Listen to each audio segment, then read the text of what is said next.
A group of women from California's Central Valley is on a mission to heal the world with cannabis. The Sisters of the Valley, also known as weed nuns, grow and harvest their own cannabis seedlings to create holistic healing products. The Sisters of the Valley are not Catholic nuns, but are part of a non-religious organization. And joining us now to tell us more about it, Sister Sophia, Sister Quinn, and Sister Kate. Good morning. Thanks to all of you. Good morning. Good morning. Thank you for having us. Well, thanks for being with us. Now, I think when people hear sisters and when they hear nuns, they automatically associate it with the Catholic Church. Is this an offshoot of a group that started in the Middle Ages? You guys are not religious? Explain all this.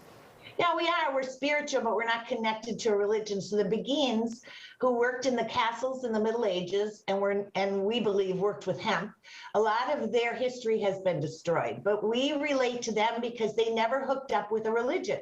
They stayed independent. They were independent women. They lived in their own enclaves. They ran their own businesses. They owned their own property, and they were spiritual. And many of them made or broke the local priest or pastor of the area based on whether they liked them or not, because they were very influential. We reached for them because we don't want to be affiliated with religion. We feel like religion has overstepped or worn out its welcome or fostered too many wars.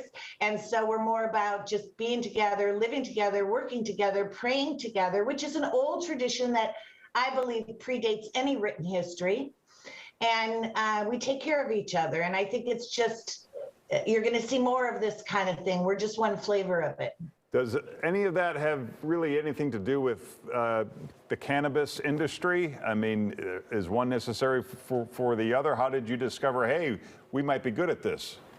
Oh, well, yeah, no, it's not about like trying to be the religion of the stoners. That's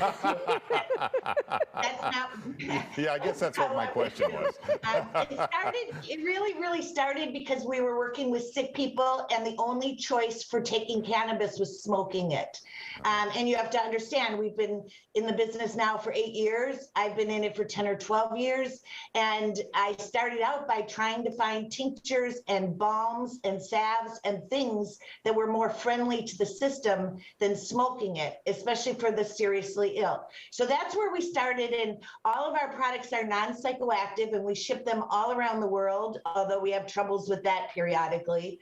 But we do ship our products around the world. Every batch is tested to make sure it qualifies as hemp and that it won't get anybody high.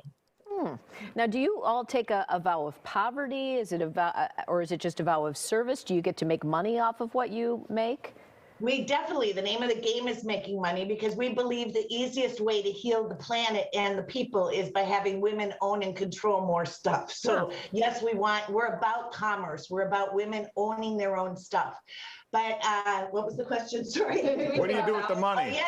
Yes, we do take vows, but we don't take a vow of poverty. Our vows spell out an acronym: SOLACE, SOLACE, service, obedience, which is obedience to the cycles of the moon, living simply, activism, chastity, and ecology. So we do take vows, but for every one of those definitions, it's a very empowering definition of chastity, which is privatizing your sexuality.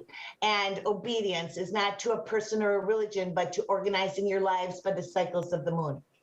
Well, for more information, you can head to sistersofthevalley.org. You can follow them on social media at Sisters of the Valley. Thank you to all of you for joining us. Thank you. Thank you.